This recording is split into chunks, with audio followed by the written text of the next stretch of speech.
Bonjour à tous, j'espère que vous allez bien. On se retrouve pour le dernier brief de cette semaine en ce vendredi 5 février 2021.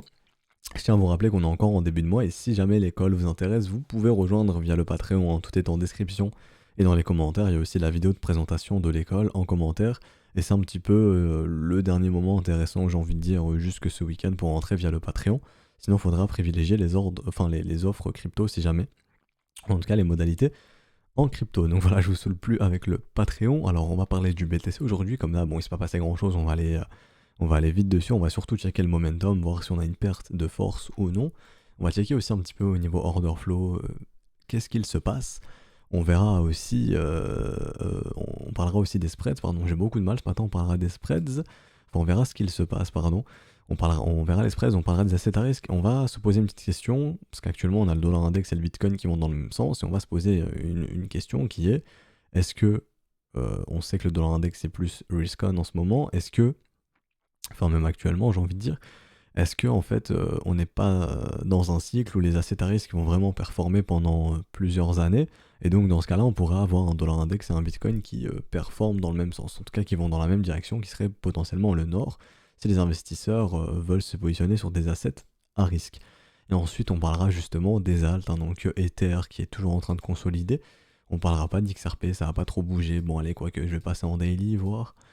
Ok, bon, c'est bon signe ce qui est en train de se dessiner. Et ensuite, on parlera de ZRX. LTC, j'en parle pas parce que c'est exactement comme Bitcoin, hein. Tout ce que je dis pour Bitcoin, c'est valide pour LTC puisqu'ils sont identiques. C'est exactement la même charte. En tout cas, ce qu'il se passe actuellement, c'est exactement la même chose, hein. Donc, tout ce que je dis pour BTC, c'est bon pour LTC. Alors, pour Bitcoin, je le répète, toujours dans la zone de combat, je sais que je vous saoule avec ça.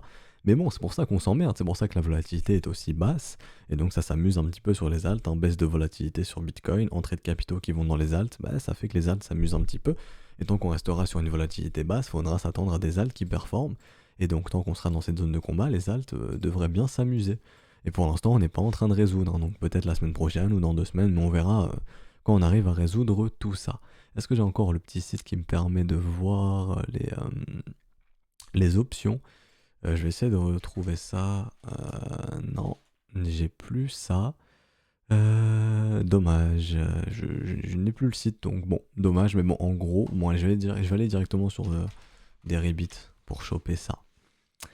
Alors, on va aller sur Deribit, tac tac tac, alors on va regarder l'expiration du 26 février, il me semble qu'il y a pas mal, d'intérêt. On va checker un petit peu les niveaux d'intérêt pour février, pour cette fin de février côté calls. Donc actuellement c'est 40 000 $, bon c'est proche du prix actuel dans la zone de combat. Ensuite on va regarder côté puts, alors c'est pareil, grosso modo 28 000, il n'y a pas vraiment un intérêt super intéressant, ça reste dans la zone de combat, donc d'après ces expirations en fin février, il n'y a pas de gros portefeuille qui se projette en dehors de la zone de combat, donc si on veut se garer proche de ces niveaux, ce qui sera assez probable d'ailleurs, bah on pourrait se dire que jusque fin février on pourrait être dans cette zone de combat encore, donc jusque fin février les alts peuvent s'amuser, et comme vous connaissez un petit peu la saisonnalité des marchés, j'en parle souvent, bah on pourrait se dire qu'en fait en mars on pourrait avoir la résolution de cette zone de combat potentiellement à la hausse, si le premier arrêt tient toujours bien entendu, et donc en mars avoir tout qui décolle, les alts et le bitcoin, et reconnaître un petit peu ce qu'on a connu en 2017, donc je vous remontre un petit peu, mais avec un Bitcoin qui a explosé justement, enfin qui a explosé, qui a consolidé un petit peu ici, janvier-février, voilà, on faisait un petit sommet, mais on a réintégré, donc c'est un peu la même chose ici, hein. Janvier, février, mars, consolidation, et ensuite on a vu fin mars, début avril, le beau rallye jusque mai-juin, donc sell in May and go away, donc si on vend fin mai, on prend les profits, et bien entendu les alts qui se sont vraiment amusés ici. Je prends toujours comme référence Stratis parce que c'était vraiment lui qui a indiqué la couleur, qui a indiqué la couleur simplement pour ceux qui étaient sur Bitrex à l'époque, donc non, Binance c'était pas encore dispo. Mais en gros voilà, lui il s'est mis vraiment à partir aussi en mars, et là il y a tout qui s'est mis à décoller, que ce soit les alts, que ce soit le Bitcoin. Donc on pourrait refaire la même pattern, c'est-à-dire consolidation encore sur Bitcoin jusque mars, et ensuite tout part ensemble. Donc là un Ether qui explose et des altcoins qui explosent dans tous les sens, et il va falloir aussi savoir bien sélectionner les bons assets. Et donc ça va être intéressant de suivre tout ça, c'est un peu l'hypothèse que j'ai du marché à l'heure actuelle, qui est on consolide un petit peu, on fait flipper un petit peu, on fait vendre les gens avant le gros rallye qui se prépare, puisqu'on voit vraiment des structures en W weekly partout, ça commence à s'instaurer de partout, et ça c'est signe d'un bull market, hein, c'est pas du tout signe d'un bear market. Je sais que certains parlent d'un bear market sur les alts imminent. Oui, quand Bitcoin va s'écrouler, toutes les alts vont perdre 50% ou 80%, ce sera le 100 partout. Mais de ce qu'on voit techniquement, non. Techniquement, on est en train d'entrer dans un nouveau bull market sur les altcoins. Faut pas s'attendre à du 100. S'il y a du 100, c'est simplement des opportunités pour acheter. Donc même s'il y a du moins 20, moins 30%, faut voir ça comme des opportunités d'entrée en fait. Faut pas se dire, waouh, c'est bear market du tout, du tout. On est vraiment en transition d'un bear à un bull market et il faut savoir en profiter. Et donc oui, pour Bitcoin, même les options semblent nous indiquer qu'on a besoin, enfin on pourrait consolider jusque mars. Et on va voir justement pour l'expiration de fin mars, il y a des niveaux qui se dégagent ou non. J'ai envie de regarder un petit peu côté puts, est-ce qu'il y a des gros niveaux d'intérêt? Bon, le plus gros c'est ici, c'est les 28 000, encore une fois le bas de la zone de combat. Et côté calls, ok, on a des niveaux d'intérêt sur les 52 56 000, et sinon le plus gros intérêt c'est sur les 20 000 $. Bon, ça doit dater un petit peu ça. Donc oui, bon, peut-être entre 52 et 56 pour fin mars, qui sait, si la consolidation, on sort de cette zone de combat en mars. D'ailleurs c'est une target très réaliste, hein, je vais en parler, mais en cas de nouveau sommet, on a une target justement qui s'établit entre 50 et 55 000. Donc pourquoi pas se retrouver là-dedans pour fin mars avec des alts qui accompagnent Bitcoin sur ce mouvement. Donc un marché qui se comporte très très bien, en tout cas qui se porte bien, j'ai envie de dire. Maintenant techniquement, on revient chercher des gros niveaux de résistance, hein, donc ces niveaux ici, dans la zone de rechargement de short, et pour l'instant on a du mal, hein, ça rejette vraiment proche de ces niveaux, donc il y a vraiment des vendeurs qui font tout pour défendre cette zone de rechargement de short. C'est cohérent puisque c'est un petit peu la zone qui devrait freiner le prix en cas de nouveau sommet, donc vraiment ces gens qui ont instauré un sommet ici vont tout faire pour défendre cette zone. Est-ce qu'on a une perte de momentum? Ça va être intéressant de voir ça. Pour le moment, je dirais que non. Pour l'instant, il n'y a pas de divergence qui s'instaure, donc on n'a pas une perte de momentum. Si on constate une perte de momentum, on pourrait se dire ok, on a besoin de consolider un petit peu pour tenter de repartir ensuite. Pour l'instant, c'est pas trop le cas. Peut-être que ça arrivera dans les prochaines heures, mais pour l'instant, c'est pas le cas. Donc moi, j'ai envie de dire pour aujourd'hui le topo, je sais pas quand vous regarderez ce brief, mais il faudra attendre la New York Hill Zone vers 15h, enfin vers 15h30 du coup. La New York Hill Zone. Donc quand le marché à Wall Street ouvrira, on verra un petit peu que va faire Wall Street. Est-ce que Wall Street va permettre de péter la résistance ou non? Est-ce que lorsque les Américains vont être présents, est-ce qu'on va bouger tout simplement? Lorsqu'on aura de nouveau de la liquidité, est-ce que cette liquidité va être acheteuse ou non? Et donc on verra si on pourra avoir une cassure des résistances ou non. Pour l'instant, ça faiblit un petit peu, mais d'un point de vue momentum, on voit ici que ça faiblit, ça consolide, mais le momentum ne nous indique pas une quelconque divergence. Donc on va baisser les UT, on va aller en 1 heure, et on va voir si on a une perte de momentum. Alors ici, oui, on avait une perte de momentum claire, hein. La divergence s'est instaurée. Et je le répète, une divergence, ça ne veut pas dire que ça va baisser, ça veut simplement dire, dans un premier temps, qu'on a une consolidation, on perd de force, donc on a besoin de consolider, on reprend des forces pour repartir ensuite. Donc ici, on le voit, consolidation suite à cette perte de momentum, divergence. Mais on voit quoi à l'heure actuelle? Que cette divergence a probablement été avalée ici sur ce W. On aimerait en voir un nouveau ici, honnêtement. Mais si on se remet à avoir des W sur le momentum, ça voudrait dire que les boules sont prêts à repartir. Donc en 1 heure, j'ai envie de dire, pour l'instant, toujours un petit peu de consolidation. J'aimerais bien voir de nouveaux W sur le momentum pour me dire, ok, les bulls reprennent la force du mouvement, reprennent le contrôle du mouvement et on est prêt à repartir. Donc là, grosso modo, on peut identifier une zone de combat pour aujourd'hui entre les 36 100 et les 38 700 $. Donc un petit range de 2000 $ qui devrait faire plaisir au range trader. Du côté des spreads, vraiment, là, toujours des spreads haussiers, c'est très bon signe, hein, honnêtement. Ça montre que la demande regagne ce marché, donc c'est très très bon signe. Tant qu'on ne revoit pas des spreads s'écrouler, j'ai envie de dire, c'est bon signe pour les bulls. Et maintenant, j'ai envie de vous parler un petit peu des assets à risque qui performent. On voit le pétrole, on voit le bitcoin, on voit le S&P qui performent un peu. Et au contraire, on voit des obligations, un gold et un yen qui se fait démonter. Donc le yen, c'est cohérent puisque le dollar index rebondit. Et maintenant, la question que j'ai envie de me poser, est-ce que j'ai le dollar index sur cette chart ici? Yes, nickel, j'ai le dollar index. C'est très bizarre, on a le dollar index qui essaye d'instaurer un bottom, donc ici on instaure un W weekly. La question qu'on peut se poser, c'est dans ce cycle de croissance, est-ce que tous les assets à risque vont performer? Et si c'est le cas, on pourrait avoir un Bitcoin et un dollar index qui vont dans le même sens. Donc dans un sens haussier bien entendu. Et vraiment j'ai envie de suivre ça parce que si c'est le cas, et si pour les 15 prochaines années ou les 10 prochaines années, le marché est vraiment axé à cet à risque, ça pourrait vraiment permettre aux actions de pouvoir encore performer, aux indices de performer, au Bitcoin de performer s'il est considéré comme asset à risque, et ça a l'air d'être le cas, honnêtement, ça a l'air d'être encore le cas, et un gold qui est risk-off qui lui peut-être ne performerait pas, quasiment pas. Et on le voit à l'heure actuelle, le gold ne performe pas énormément comparé aux indices et aux actions et au bitcoin bien entendu. Donc est-ce que pour les 10-15 prochaines années, on pourrait être dans un cycle de croissance qui serait vraiment très favorable aux assets à risque? Et donc dans ce cas-là, il ne faudrait pas être étonné de voir le dollar index instaurer un bottom, avoir un dollar index être haussier, et voir aussi un bitcoin être haussier si vraiment les investisseurs veulent vraiment privilégier tout ce qui est asset à risque. Donc c'est pour ça qu'on va suivre tout ça. Et pour l'instant, on a vraiment les assets à risque qui performent et on voit les risk-off qui ne font plus rien depuis juillet, tandis que les assets à risque depuis juillet-septembre performent bien, on le voit ici. Hein. Donc un petit peu plus tard pour le pétrole, mais voilà, les assets à risque performent bien, donc on va suivre tout ça dans les prochains briefs bien entendu, parce que j'en parle depuis quelques mois quand même. Alors, je vais retirer ici le dollar index, on s'en fiche, donc voilà, le topo pour le bitcoin il est fait. Est-ce qu'on a quelconque signe de marché à long terme? Est-ce qu'il faut vendre ces bitcoins? Est-ce que le bitcoin va s'écrouler? Non, techniquement, pour l'instant, il n'y a rien de tout ça. Tant que vous ne voyez pas ça s'instaurer, il n'y a rien de tout ça. Si vous voyez ça, fuyez. Si vous ne voyez pas ça, holdez, puisqu'on est simplement dans un bull market et la prochaine étape, c'est un creux, un sommet ascendant, donc un nouveau sommet pour le bitcoin.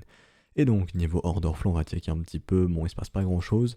Juste ici, un petit peu d'acheteurs qui rentrent, donc je serais pas étonné d'avoir un petit dip, on va dire, de revenir quelque part par là, ou même un tout petit peu dessous pour instaurer un bottom plus bas, si jamais. Mais c'est pas très très inquiétant, j'ai envie de dire, honnêtement, c'est pas inquiétant, c'est pas très inquiétant du tout même. Donc order flow, il n'y a pas grand-chose à dire. Et sur Glassnode, je vous avais expliqué qu'on a très peu d'exchange, enfin de bitcoin sur les exchanges, donc signe que les baleines ne sont pas en train de vendre à l'heure actuelle. Les baleines estiment qu'il n'y a pas encore assez de liquidité pour elles pour pouvoir vendre. On n'est pas encore dans cette phase euphorique où tous les gens achètent du bitcoin sur spot et là où les baleines déchargent, comme ça pouvait être le cas en décembre 2017 où on entendait parler du bitcoin partout, que ce soit sur Twitter, que ce soit dans les médias, que ce soit vraiment partout, même des gens qui ne connaissaient rien au trading se disaient bon, je vais investir dans le bitcoin à 18 000 $. C'était le moment où il y avait le plus de liquidité à l'achat, donc la demande était la plus forte, et donc ça a permis aux baleines de vendre, bien entendu, hein, donc de distribuer tranquillement. C'est pour ça qu'il y avait autant de BTC de liquidité sur les exchanges. À l'heure actuelle, on voit qu'il y a très peu de liquidité, donc simplement, les baleines n'ont pas envie de vendre, et j'ai envie de dire, ça se trouve, le scénario probable, c'est soit que les baleines soient en train d'acheter toutes les alts contre Bitcoin, et que leur Bitcoin soit au chaud sur des altcoins, et qu'ensuite elles récupéreront leur Bitcoin pour les revendre, bien entendu. Donc la plus-value en Bitcoin pour revendre leur Bitcoin contre du fiat. Si le cycle se répète comme en 2017, c'est exactement ce qu'il s'est passé. Et donc pour l'instant, je vois aucun signe de sommet ici. Les baleines ne vendent pas leur Bitcoin, donc très peu probable d'instaurer un sommet de marché. On est simplement dans un piège baissier, dans un bear trap tout simplement. Et donc, pour finir ce petit brief, alors Ethereum en 1 heure, on avait vu la petite consolidation. On avait vu la petite paire de momentum ici qui s'était confirmée, donc signe d'une consolidation, un paire de momentum côté bulls.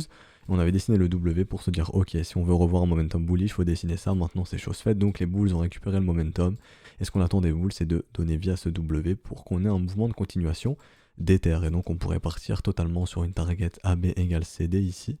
Donc hop, je trace ça, je mets en bleu, je clone, je viens ici et ça pourrait nous ramener justement sur les proches des 2000 $. Donc on est peut-être en train de préparer le mouvement qui pourrait nous ramener proche des 2000 $. XRP, XRP honnêtement il a fait le cadeau de pouvoir permettre aux acheteurs de WUCLI d'être fil ici, hein, puisqu'on est revenu chercher la ligne de coup, donc le Wyckoff check, qu'on revient chercher la ligne de coup du W. Excellente opportunité, d'autant plus qu'on est vraiment dans des zones de rechargement long terme, et en plus on est dans de nouvelles zones de rechargement, donc honnêtement la localisation est excellente. Et ça serait intéressant de voir si on peut restructurer du W, se remettre à faire du W, ce qui pourrait indiquer qu'on est prêt à repartir sur XRP.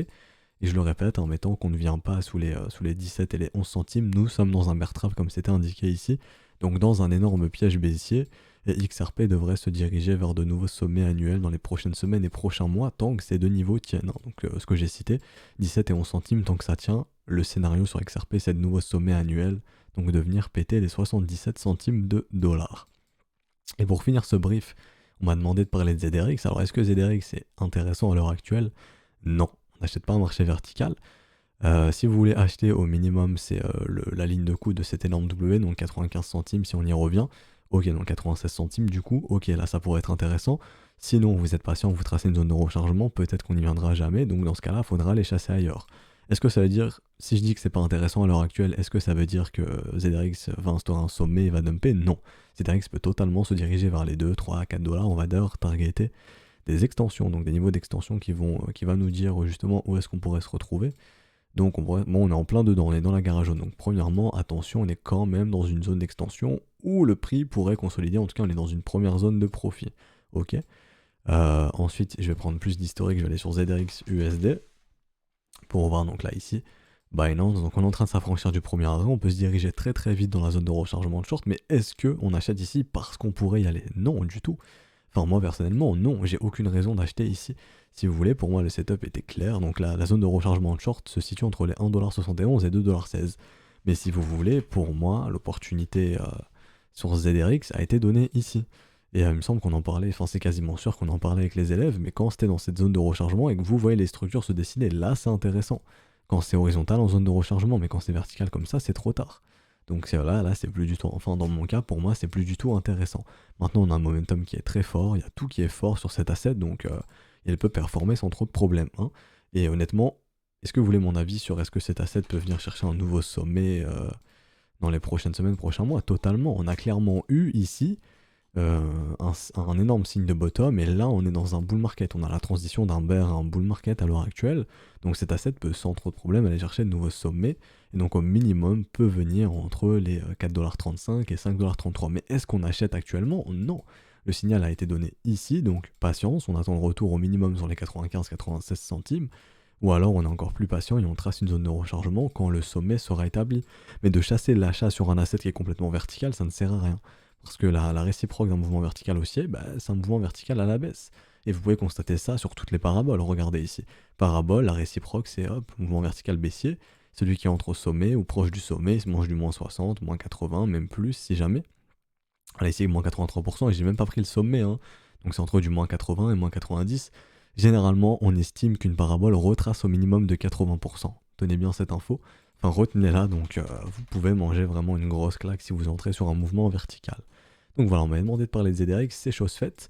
Donc je pense qu'on va s'arrêter ici. Si ce que vous a plu, n'hésitez pas à laisser un petit pouce bleu, à vous abonner si ce n'est pas déjà fait, à nous rejoindre sur Discord, le lien est en description dans les commentaires, à rejoindre l'école via le Patreon si jamais c'est vraiment les derniers moments où c'est intéressant de le faire encore pour ce mois de février. Donc moi je vous souhaite un excellent week-end, on se retrouvera lundi matin probablement. Allez, ciao tout le monde.